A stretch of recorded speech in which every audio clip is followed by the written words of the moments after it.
In this final chapter, I share with you the reason why to embrace all forms of change in your life. Generally, we view changes through limited perspectives. You either see it as a chance to grow for the better or as something that is to be avoided. This is simply because we are comfortable staying in our very own comfort zone. Changing all sorts of habits or activities is like getting out of it, and this is one of the toughest challenges to do. Who we are and what we're doing to our everyday lives become deeply ingrained in our minds. Changing it can turn out to be a tough task. However, in reality, most people have habits they would like to change, be it physically, mentally, spiritually, or even emotionally.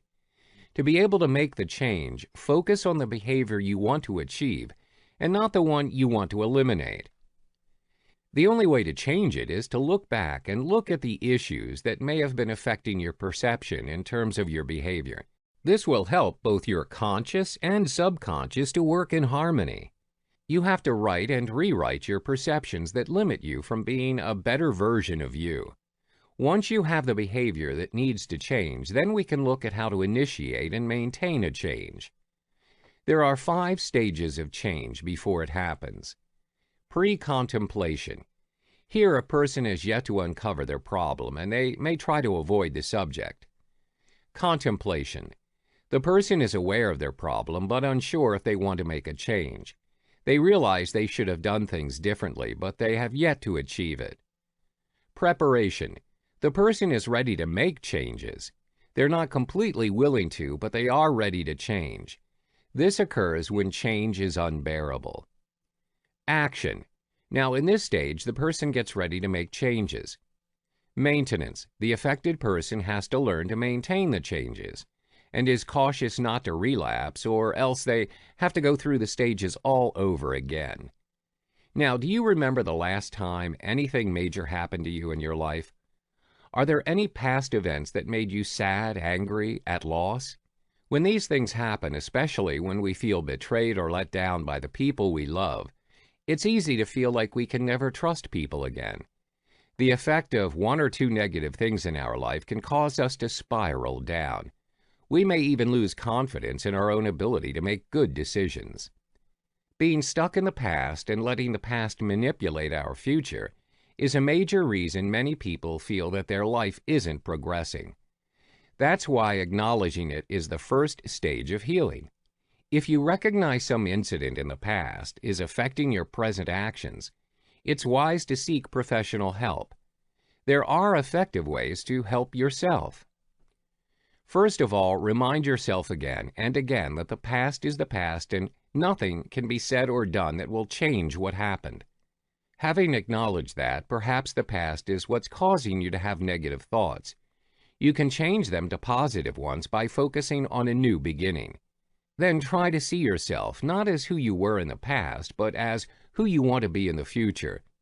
Write down how you want life to look like 10 years from now and write it as if it was a reality. Read it regularly and see how it changes.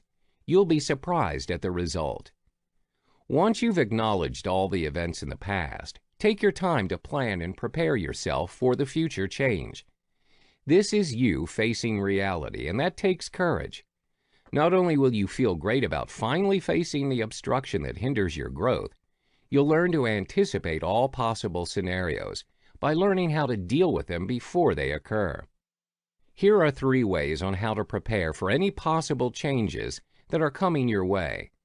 First, the higher the risk of something happening, the more we should anticipate it likely to happen. For example, people living in areas where natural disasters often occur are at constant preparation to any changes to their surroundings in the future.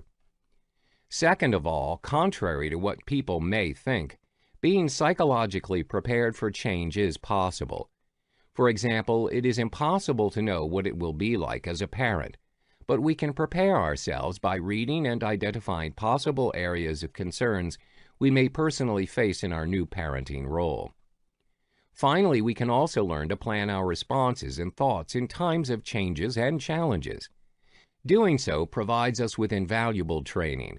Learning how to deal with the many challenges and changes we face daily will help us to develop new skills to deal with the unexpected major ones. Think of all the possibilities in life if you could just learn to appreciate the changes that are happening within you. You can't expect to wait on life to make the changes for you. When this attitude of life will get better when something happens affects the way we live our life, we need to challenge those thoughts. We need to embrace the person we are now and see that the best resources are already inside us. We are the only ones that can hinder our own developments and achievements if we're in constant fear of change. By embracing the opportunities we have today, we're likely to achieve our goals and ambitions in the future.